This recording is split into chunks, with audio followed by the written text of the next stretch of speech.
All right, this is another reaction video. We have when cops find dead officers. I ain't gonna lie, nigga, if I'm on a motherfucking job, nigga, and I'm a law enforcement and I see another dead officer, I'm scared for my life, nigga. I might be dead. I might be dead the same way that my co-worker's dead, fool.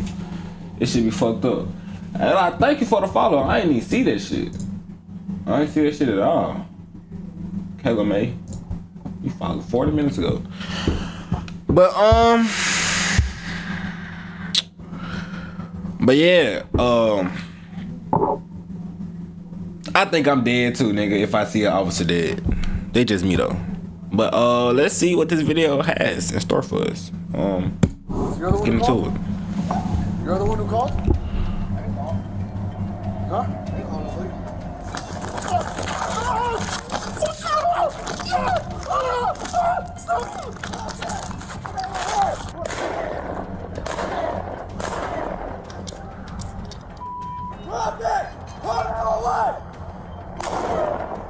Hey, where are you bleeding? Stay with me. Stay with me, stay with me. He's stabbed in the neck, really bad. Where's the radio? Where's the radio? Right here, right here. Okay. Officer down, officer down. These are Stabbed in the neck. Cops can't save their partners, starting with the officer who couldn't be saved after walking into a deadly ambush attack. Hold on to that thing and drop down. On March 29th, 2020, in Phoenix, Arizona, 911 dispatch receives a call from a female resident of a rented home near 40th Drive and Pinnacle Peak Road. We currently have a roommate that we need to evict because he's been acting really weird and has made us extremely uncomfortable. And we wanted to do it today, but he disclosed to us that he has a gun, and I don't know if this is going to be a safe. My bad, Chad. I'm listening, cuz, but I'm trying to get this shit down, fool. She says that her 22-year-old roommate, Jacob McIlveen, has been acting strangely for weeks and refuses to leave the residence and is now claiming to have a gun. Two officers are called to the scene and arrive a short 5 minutes later. After the roommates let them into the apartment, they carefully approach Jacob's bedroom door. I'm trying to get these folks in my Discord so we can do this shit. Nigga. There's people. It takes the officers 20 minutes, but they eventually talk to Greg into opening the door. You okay? You mind if I see your other hand? You okay? You okay, man? I feel like all of you are We're not, man. We're not. We're actually here to try and help. You have rights as a tenant, and so does the owner of the house. So we're just here to Folks ain't prepared for this shit, cuz. It's cool though. It's cool though, Chad. Alright, let me focus in.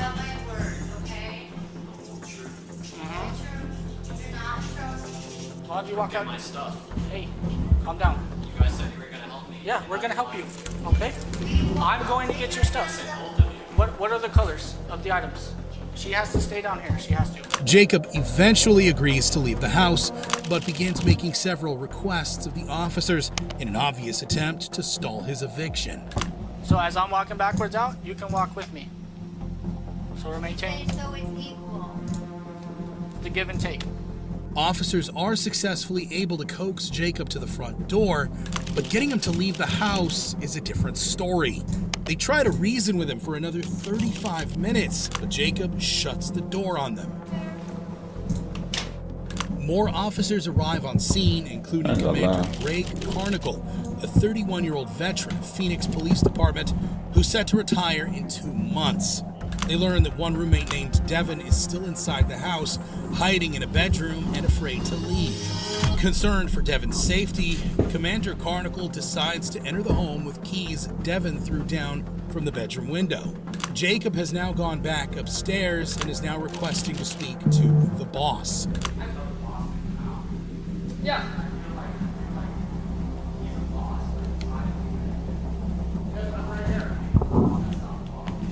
But niggas. Yes, it is.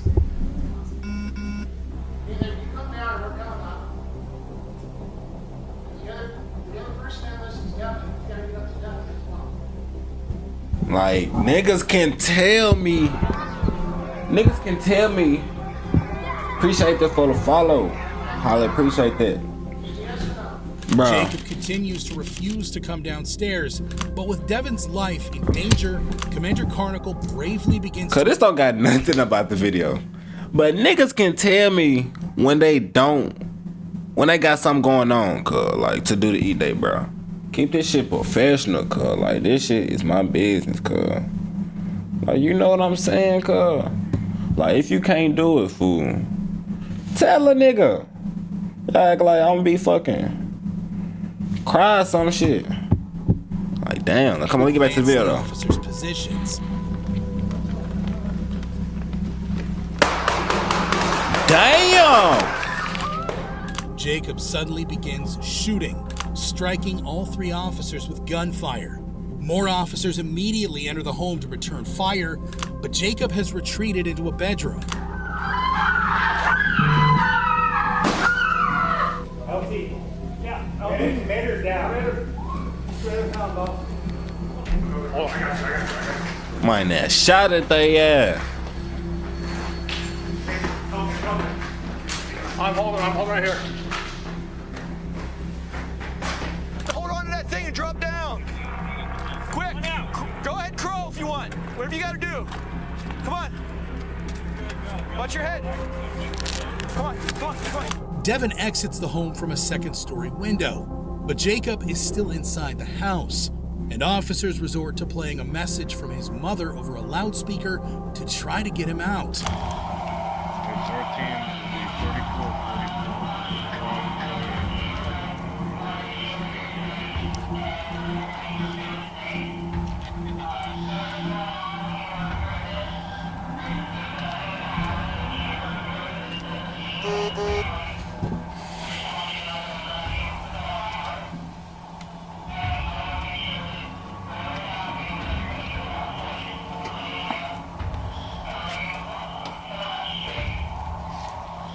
But the messages fail to convince Jacob to leave.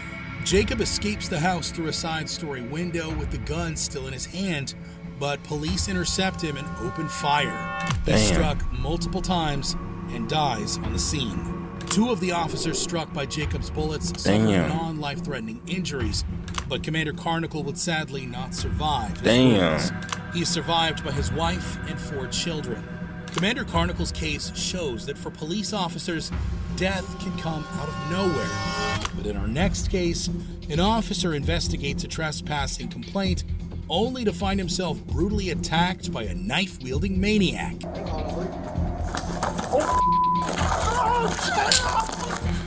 Man, why is you running, cuz? Up that bitch like you be doing on everybody else. In Las Cruces, New Mexico, a citizen Up calls that bitch. 911 to report a man What, a trespassing taser on or a vacant firearm or business something, my nigga? And I own a business. Okay. And at the moment it's vacant. Okay. But we've been having a lot of trouble with homeless people. But now, yesterday, my husband told the guy that he could not stay there, trying to right there by the door. And so he left, and we're not there right now, but a friend of ours that just passed by says that he's back. Officer Jonah Hernandez responds to the scene and immediately makes contact with 29-year-old suspect Armando Silva. How's it going, boss?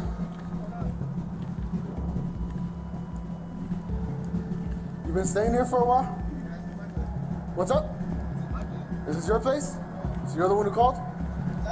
You're the one who called? I didn't call. Huh? I didn't call no sleep.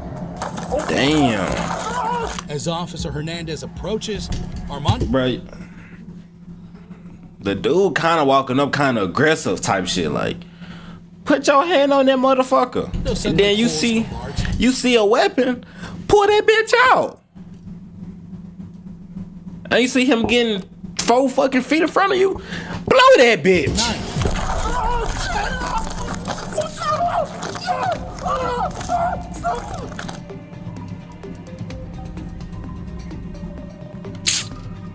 Nah, this shit crazy. Hernandez tries to flee but falls to the ground, where he's brutally stabbed by Armando multiple times. You not even real. Go down too. What?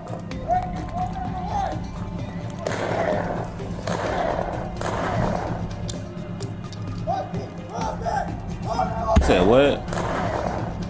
That man ain't missing.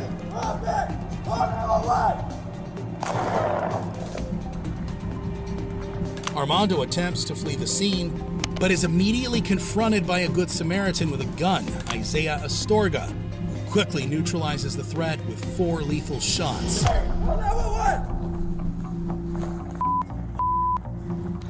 Damn. Hey, where are you bleeding?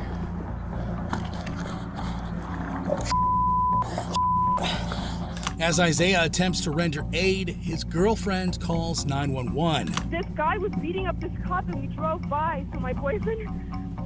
335 Valley, please hurry. Please. Stay on the phone, okay? The officer's in the neck. Oh my god. Is the officer okay? No, he's bleeding really bad. Hey, stay with me. Stay with me. Ooh, that man that spitting out blood. Hey. Oh, you hear that shit too? Sir. Officer. Hey. Yeah, I shot him like 3 or 4 times. He's in the neck, really bad. Where's the radio? Right here. Okay. No. A retired officer stops to assist, but Officer Hernandez's hopes for survival are fading fast. Brother, please. Hey. They don't look too good for dude. Stay with us, man. I need his radio, man. He's got really bad right in the neck, right where my hand is. Bro. Officer down. Stay awake. Stay with us, man. Stay with us. Stay with us. Turn him on his side, brother, because he's choking on his blood. Turn him on his side. Okay, will you help me turn him on? Yeah, I got pressure on his... I saw him attack him, and I just grabbed my gun and I ran over here. Brother, please stay with us, man. Stay with us, man. I'm a former cop. I made it. You can make it too. Officer down. Niggas don't be reading it for real, cuz like. Niggas. Amador. Valley, officer down. Valley and Amador. I don't know. Right here. To your right. Hey. It's okay, man. Go back. Who's to your the boyfriend? Car. He's your boyfriend. Go back to the car. His neck. I've got pressure on Put him on his neck. side. Put him on his side.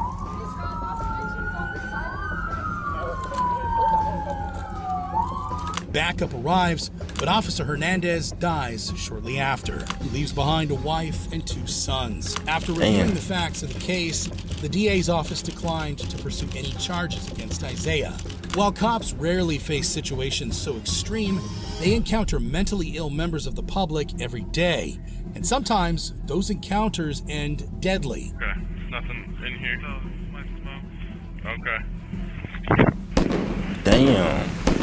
On December 27th, 2014, in Flagstaff, Arizona, rookie officer Tyler Stewart is responding to a domestic violence call at a residential home. When he brings 28-year-old suspect Robert W. Smith outside, it becomes immediately clear that the man is mentally disturbed. But the rookie cop makes a fatal error. He doesn't immediately tell Robert to take his hand out of his pockets. Alright, I'll follow you. Alright. Don't have any weapons in your pockets or anything like that? Okay. Not let me eat days. Okay. How bad is the pain? On a scale of 1 to 10, like a 12. Like a 12? It shoots up to here. Okay. And she's showing me like a little bookshelf. The polish, you didn't state how the polish got that way. She said the pumpkin got knocked over, or the handle got ripped off, or whatever, the stem. Oh, the pumpkin. Well, the pumpkin, the dog grabs the pumpkin. So, the reason we always keep the pumpkin out of the dog, she always wants to play and keep to eat the pumpkin. We've had it for a long time in the house. It's like survived. The dog was around when this all happened? Yeah, freaking out. Okay. Did the dog knock anything over or break anything that you know? Not that I know of. And then all my stuff I threw in the bags. And then I went down. There's 2 sets of stuff in the apartment. I went down one, and it was parked on the other side. And I was looking for her. And then in the meantime, I mean, mean, I can hear Betsy dog things and he's barking like crazy, you know? Okay. Because she's not supposed to bark because the apartment complex is like a quiet complex, you know? Yeah. So, Okay. Like, You mind if I just pat down your pockets real quick? You don't have anything in here? no. Okay. There's nothing in here? No, it's like smoke. Okay.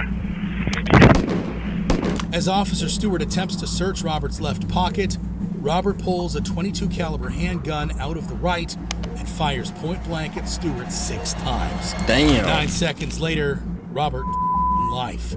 Officer Stewart was pronounced dead on the scene. He was 24 years old. Stewart was not just an officer, but also a son, boyfriend, and a best friend. All the makings for a hero. That shit crazy. That man was a rookie officer for him. Brutal, and that's never more true than in our next case. Back up. No. Damn.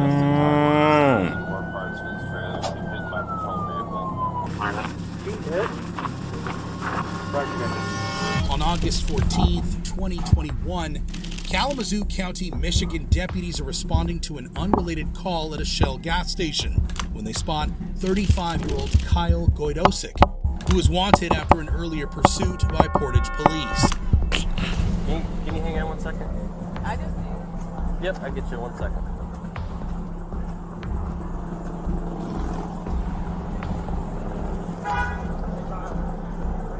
What's up?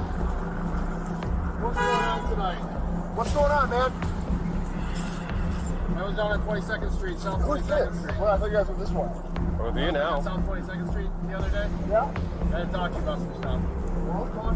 Okay, hold on. Kyle, back up. No.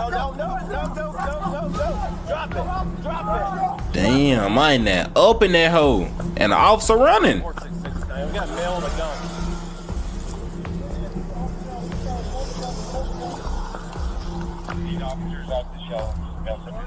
Good trying to find cover behind the tree.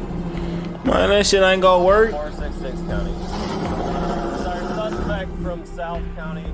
Black Econo line, Colorado. Plate pool in a trailer.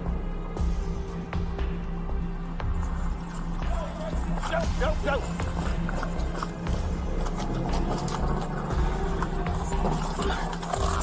Going south on 35th. After pulling a gun on the officers, Kyle gets back inside his van and flees the scene. The black Econo line van.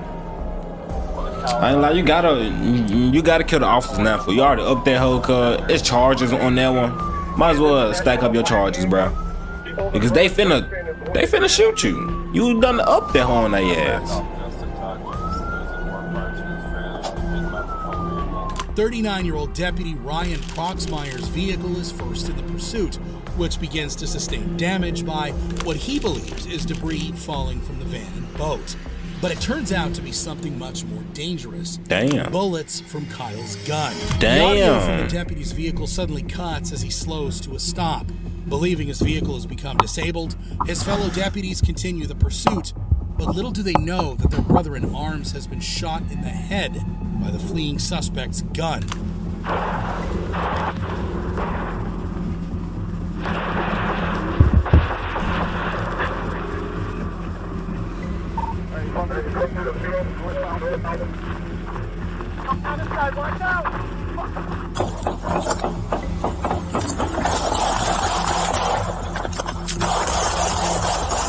My got that yeah out.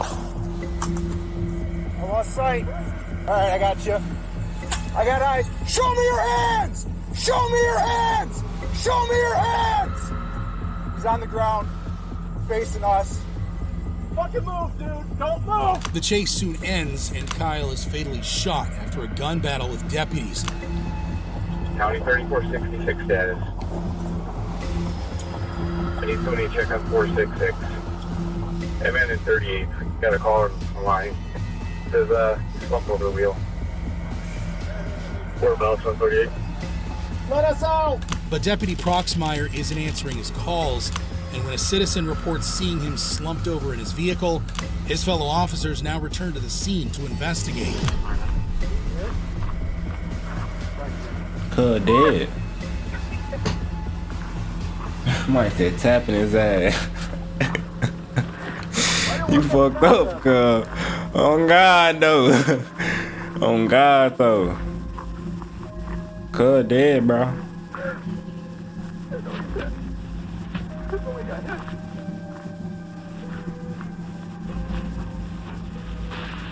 Deputies arrive at Proxmire's vehicle 27 minutes after his vehicle went off the road and find him severely injured. Another officer takes him to a nearby hospital where he dies the next day. Damn. Without Ryan, we would not be the people that are standing up here before you today. We can only hope one day to become half the deputy Ryan was. Deputy Proxmire is survived by his wife and 4 children and was posthumously promoted to the rank of sergeant by the Kalamazoo County Sheriff's Office. Deputy Proxmire had seriously bad luck, but the deputy in our next case was simply massacred. I just got tased. I've been shot. I need your help. 335. I think I'm about to go unconscious. On February 8th, 2024, in Maryville, Tennessee, Deputy Shelby Eggers performed a traffic stop on an SUV. The car was stopped for erratic driving, but when Eggers approached the vehicle, she'd find suspect Kenneth DeHart, whose unwillingness to comply would soon turn deadly. All right, my friend. Now that we're out of the way there. That's all right. My name's Shelby. I work for the Lincoln County Sheriff's Office. I stopped you not because you were all over the road. Oh, I'm sorry. I didn't notice. I just put my hair up. Putting your hair up? Yeah. Okay. Have you had anything to drink or anything? Oh, hell no. Okay. No. I'm really just leaving. No, I'm just leaving suburban. Okay. Kenneth claimed that he hadn't been drinking or doing drugs and told the deputy that the reason he drifted into the other lane was because he was fixing his hair. But when the officer approaches the vehicle, she notices a strong marijuana scent coming from the car, so she asks the suspect to step out of his vehicle. But unfortunately, things would quickly turn south. I'm going to tell you this. I am going to have you step out and hang out with me. Step out for what? So, I smell weed in the car. Have you ever smoked weed in this car? I don't smoke or nothing. Okay, you don't smoke or nothing? No. Has anybody ever smoked in the car? Nobody. This is my grandma's car. Okay, I got you. Bogus now. Okay, well, I smell it. So what I'm going to do is I'm going to have you step out and hang out with me. Okay? My partner's going to get here. We'll search as long as everything's good. I'll get you home. There ain't no weed in here. Nobody smokes weed. Don't do me like that now. Okay. Well, I'm not. I'm refusing this. No, there's no refusing. So when I smell the odor of marijuana, I have probable cause to search the vehicle. I need you to get a dog. Kenneth begins to get agitated at the deputy, but things would only get more heated when Shelby's partner, Deputy Greg McCowan, arrives to help lay down the law. Get out of the car. I'm not. No. You're about to go to jail for refusing. No, you can't do that. You're about to go to jail. You can't do this, man. You can't do this. Get your hands off of me, man. Please. Please get your hands off of me, please. Go ahead. Please. Get out of the car. I'm asking you. Get your ass out of the car. Get out of the car now. I'm not doing nothing wrong. Out of the car. Get out of the car, Kenny. Go ahead, hit him. Out of the car. Get out of the car. Taser deployed. Out of the car! Get out of the car, dude! I didn't do nothing! Get out! I didn't do nothing! Get that seatbelt on him! Go Please get the seatbelt! don't do this to me, You're about to get it again! Please!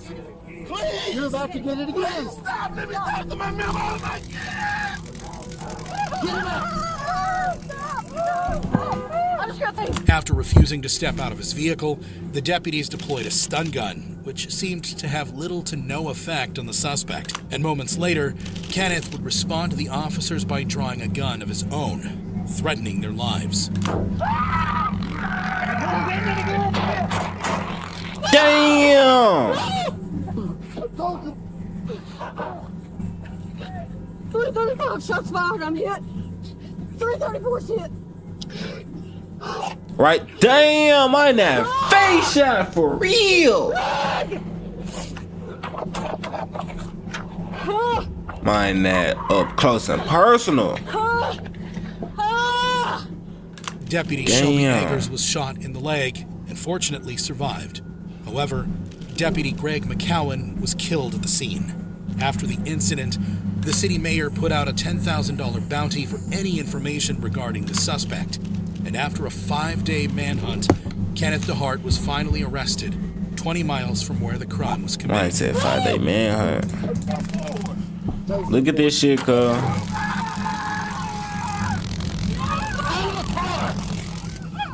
Get out of the car, dog! I didn't do nothing! I didn't do nothing! Get that seatbelt on him. Go please get don't do this to me, please!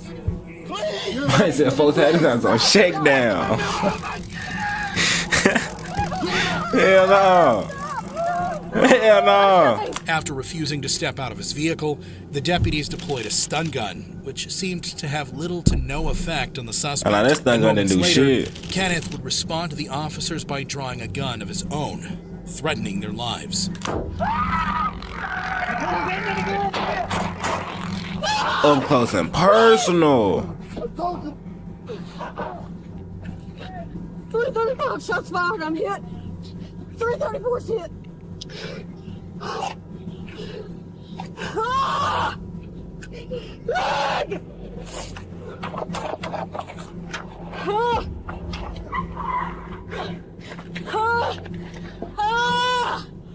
Deputy Shelby Eggers was shot in the leg and fortunately survived.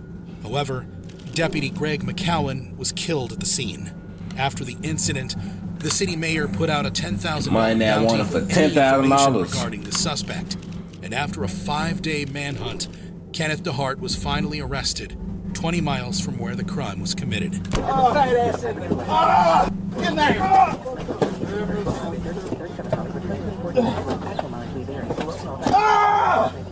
My foot! You allowing this shit, man? Who are you? And how'd you get in my kitchen? You black? You allowing this? You allowing this, man? Great, but what is that to do with getting this jar open? Nothing. I can't understand how excited I am today to tell you at 3:22 today, we arrested the man that murdered my deputy. Y'all ready?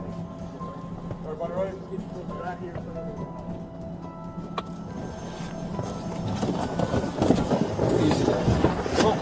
Come on now. Get your ass out there. Get your ass out. Kenneth was charged with first-degree murder, attempted first-degree murder, and being a felon in possession of a weapon. Damn. He pleaded not guilty, and a trial is set for 2026. State prosecutors have announced they will pursue the death penalty against him if found guilty. Kenneth's girlfriend, Carrie Matthews, and brother Marcus DeHart were also indicted for aiding him in his escape. This case was brutal. But what happens when police try to serve an arrest warrant and find themselves in a gunfight? Dion, it's Houston Police. Let's do this thing. Damn. Mind blowing that bitch. On the morning of September 20th, 2021, Houston police arrived at the apartment of 31-year-old Dion Leddit in an attempt to execute an arrest warrant for narcotics. Dion's girlfriend answers the door and is soon ordered to leave the residence. Houston Police, come the door. Something just hit the door. Good morning. Hey, we have a warrant for...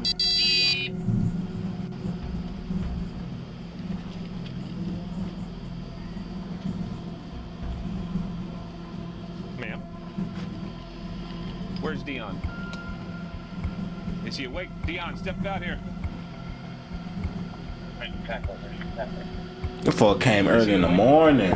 Them folks ain't playing that shit. Step out here. Okay. Dion, step on out here. You got to take care of some warrants.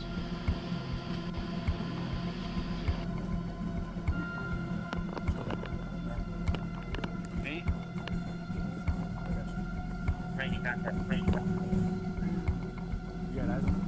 No, I do not see him. Dion, you need to step out. It's Houston Police.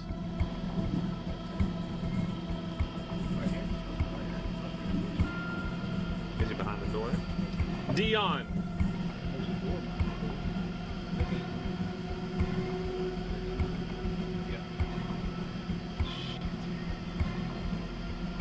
Officers order Dion to come out, but instead he opens fire. Dion, it's Houston Police. Let's do this thing. Whoa. Oh, blowing that bitch. Damn!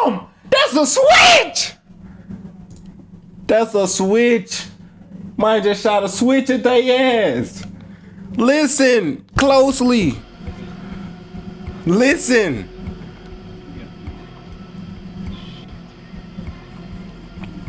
Officers order Dion to come out, but instead he opens fire. Dion, it's Houston Police.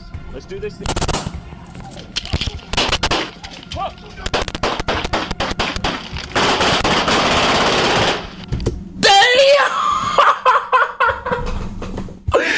That shit not funny, but that mine ass is that's fucking savage. Mine just shot a switch at 12.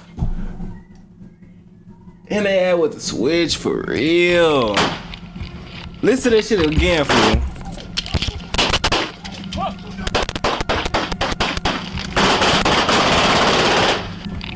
Oh, let that bitch go. He's still at. Senior Officer William Bill Jeffrey is shot multiple times, including in the chest, and is now mortally wounded. And Sergeant Michael Vance is shot non-fatally.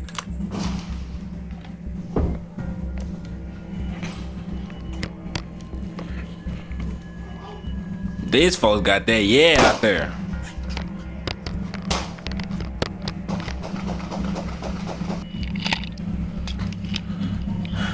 Might say he trying to hide from that switch. Nah, for real.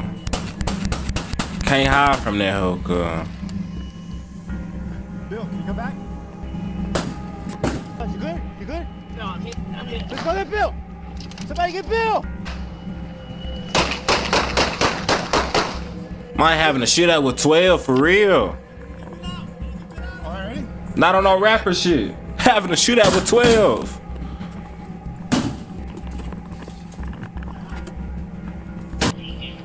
Get some cover. Get some cover. Hey, we need to get Bill out. We need to get Bill out of there.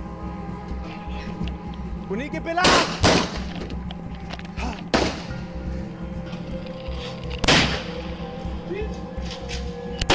Mike, is that a shot going?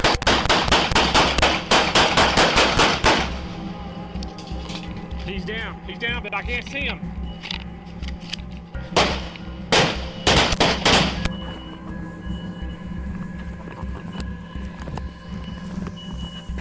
Bill. I think Bill dead, bro. Dion is fatally shot by police, and 31-year veteran Officer Jeffrey would sadly die from his injuries. That's 31 years of putting the people of Houston before himself. Cops put this suspect down fast, but what happens when they find themselves ambushed and outgunned? They're coming, they're shooting. You good? Damn! On December 12th, 2022, just outside of Queensland, Australia, 4 constables arrive at 46-year-old Gareth Train's rural property to arrest his older brother Nathaniel on weapons charges. In 2020, the unemployed Gareth became radicalized by an online conspiracy theorist known as Geronimo's Bones, and after being convinced the world was ending, soon dragged his brother Nathaniel and wife Stacy down the rabbit hole with him.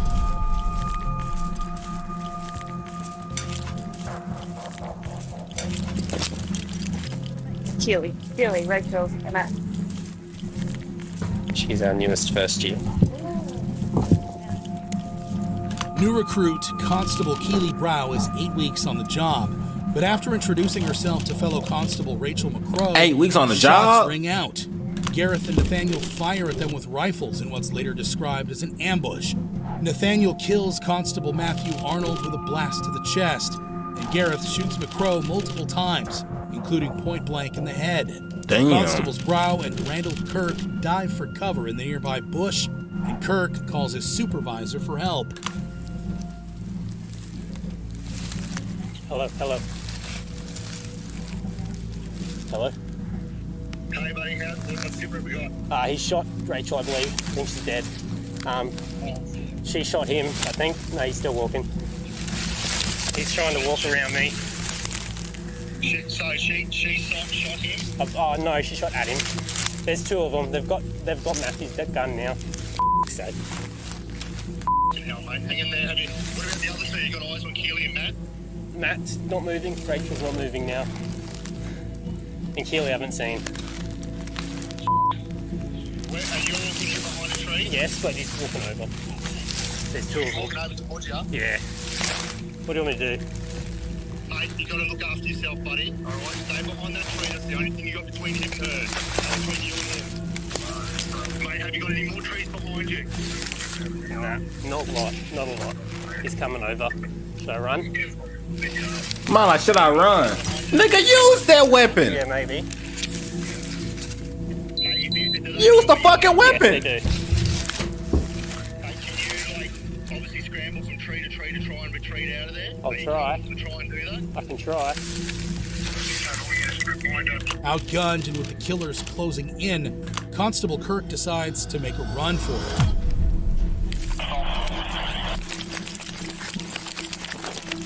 Mine running fast as fuck. Hunting folks shooting at his ass.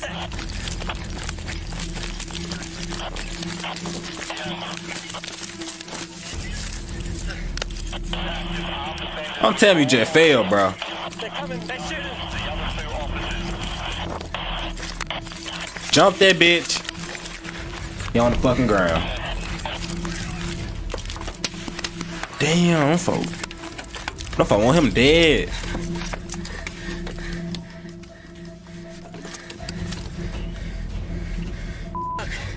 You good? Ooh, shit. Ooh, shit. Shot. The Train brothers continue firing on the retreating constable as he flees in his vehicle. He manages to get away, but hasn't escaped unscathed. He's been non-fatally shot in the hip. Hello? Damn. Are you there, buddy? Yeah. Yeah, well, there's two of them. I think I've been shot. I don't know where. Fuck. They've got multiple shots on the window of the car, but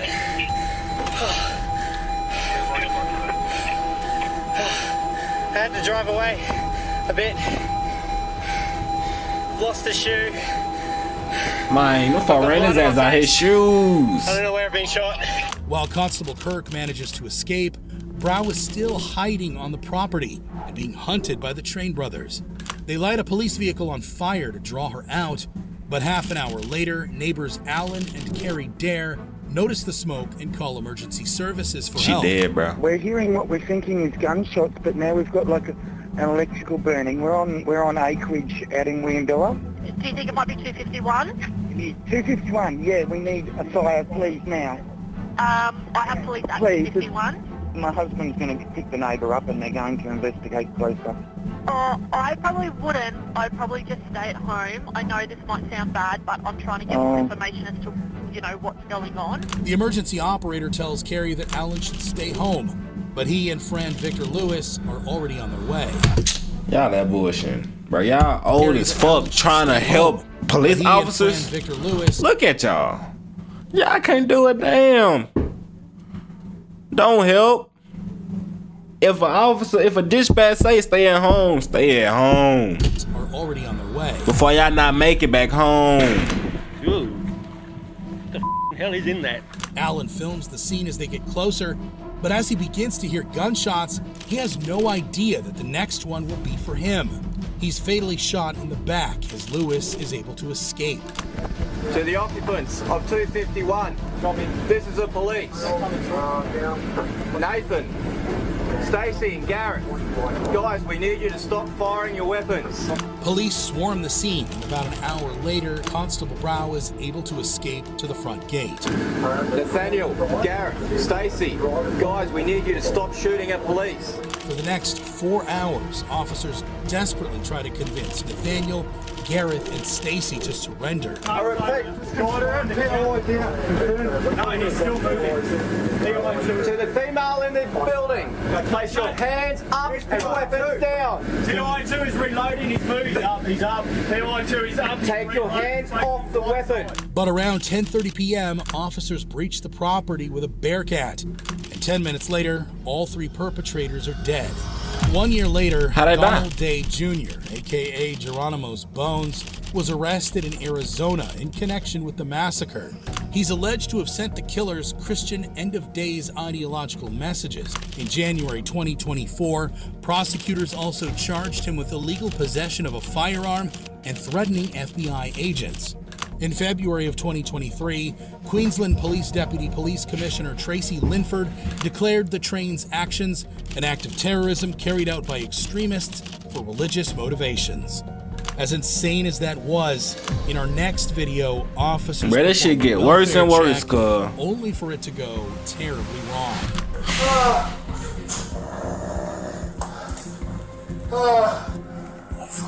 Motherfucker. In the early morning hours of May 11th, 2023, in Borgett, Ontario, a resident calls 911 to report that they heard a gunshot next door, and they fear that their 39-year-old neighbor, Alan Bellafui, may have life.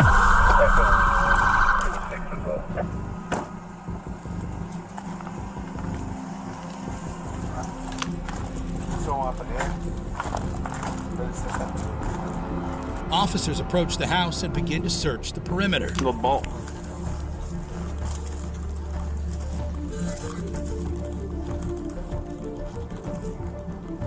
I discovered the front door. We're just going to do a perimeter check first.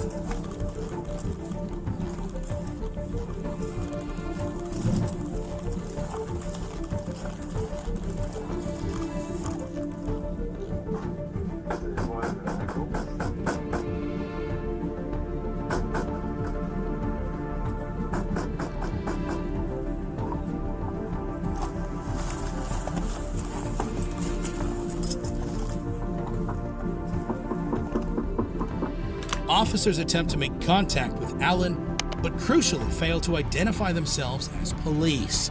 And despite knocking multiple times, they receive no answer.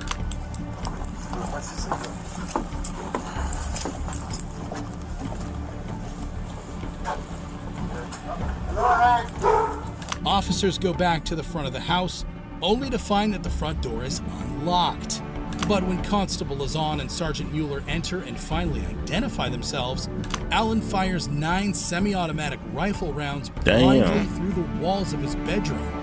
Constable Lazon's been hit non-fatally, his bulletproof vest still smoking, but Sergeant Mueller's That's from the fire? much more severe. That bitch smoking.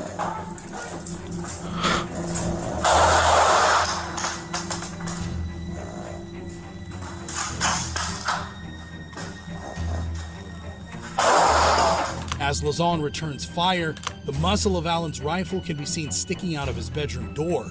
But while Lazon is able to retreat, Alan isn't finished with the dying sergeant. Damn. I've never broken my house. Sorry about that.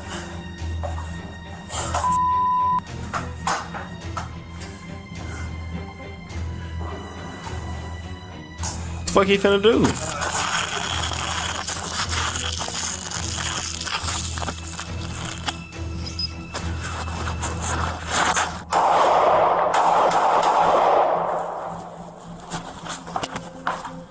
He just overkilled him. And Gamache Asselin take cover behind a vehicle. He puts his weapon down a short time later and allows paramedics into his home, but it's far too late for Sergeant Mueller, who dies a short time later. Alan is arrested and charged with murder and attempted murder. He pleaded not guilty and is currently on trial. Some officers are taken by surprise by suspects with guns, but in our last video, an officer stops a car for speeding, only to find himself in a life-or-death shootout. In the early morning hours of January 3rd, 2015, in Albuquerque, New Mexico, Officer Lou Golson pulls over 36-year-old Christopher Cook for speeding. But as soon as he approaches the driver's side window, all hell breaks loose. Turn it off. Damn.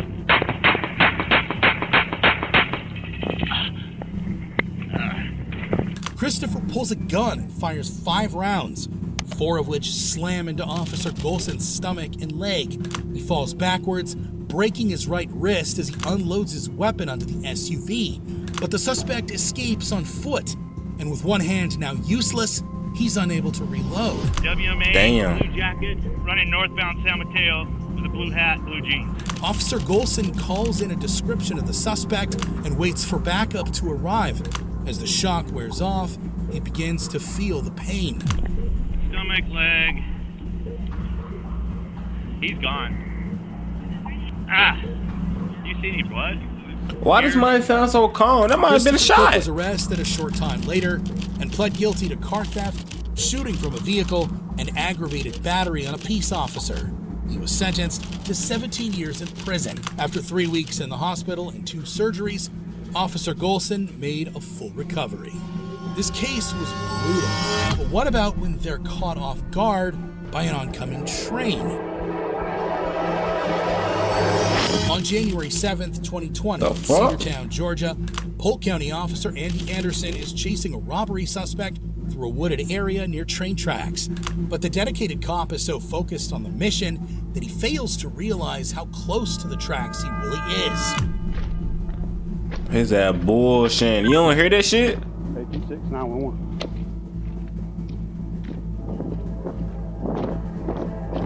Like you can't hear? Come here.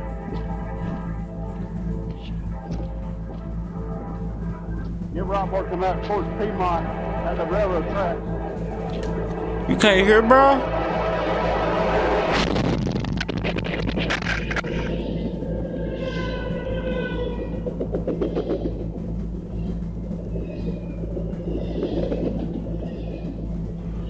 Officer Anderson is struck by the train, causing his body-worn camera to be knocked loose. He suffered a concussion and broke multiple bones, but was able to make a full recovery. 18-year-old Jaden Motes, who had run to a getaway vehicle and escaped, was apprehended by police less than a week later.